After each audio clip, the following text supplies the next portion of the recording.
On the quiet shores of Mombasa, beneath a starless sky, whispers of the Midnight Dhow filled the air like a salty breeze. Fishermen told stories of a ghostly vessel that sailed the Indian Ocean, glowing faintly under the moonlight, promising untold riches to anyone daring enough to board it.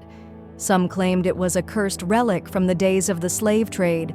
Others believed it was the work of angry spirits seeking justice for their forgotten pain.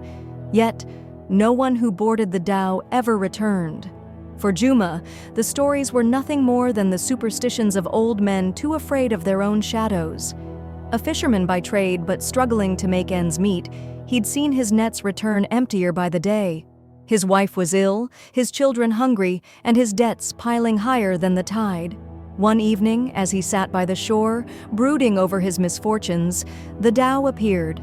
It materialized out of the mist like a phantom, its black sails rippling in a windless night. The faint, ethereal glow it emitted lit the water in shimmering streaks of silver. On its bow stood a shadowy figure, waving at Juma, beckoning him closer. Juma hesitated. He had heard the warnings. The dhow comes for the desperate and leaves with their souls. But desperation had already claimed him, and what good was his soul if his family starved?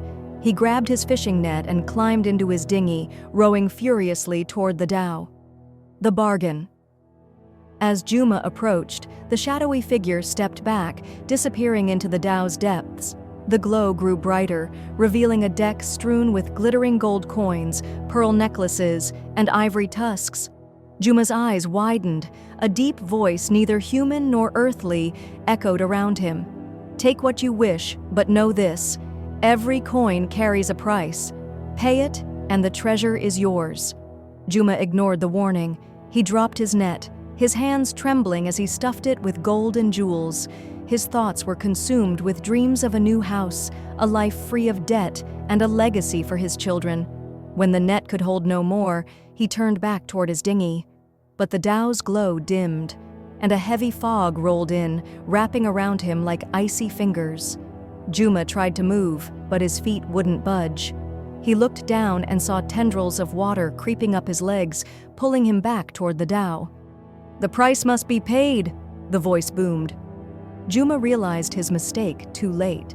The gold he carried began to liquefy, turning into a molten substance that seeped into his skin, burning and branding him. His cries echoed into the night as the dhow's spectral crew emerged, shadowy, hollow-eyed figures whose faces bore expressions of eternal torment. "You are one of us now," they whispered, their voices like the rustling of dead leaves. "Greed bound us to this vessel, and now it binds you too." The dhow began to move, gliding over the water with unnatural speed, dragging Juma and his dinghy along.